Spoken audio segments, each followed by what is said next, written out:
আসসালামু আলাইকুম। ওয়ালাইকুম আসসালাম ওয়া রাহমাতুল্লাহ। হুজুর, আমার একটা কথা ছিল।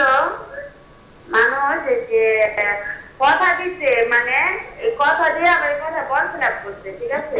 জি, ঠিক আছে। মানুষ কথা দিয়ে কথার বরখেলাপ করেছে, এটা না জায়েজ, শরীয়তে এটা জায়েজ নেই। জি মুহতারাম।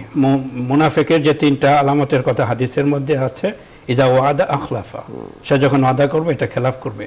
এটা মুনাফিকরা এই কাজগুলি করে থাকতো। সুতরাং মুনাফিকের একটা চরিত্র এখানে ফুটে ওঠে। তিনটি চরিত্রের একটি, যখন সে কথা বলে মিথ্যা বলে, যখন সে ওয়াদা করে ওয়াদার খেলাপ করে, যখন তার কাছে কেউ আমানত রাখে আমানতের খেয়ানত করে, এই তিন কাজ যার মধ্যে পাওয়া যায় তিনি মুনাফিক। তার একটির কথা আপনি বলেছেন, এগুলো জায়েজ নেই।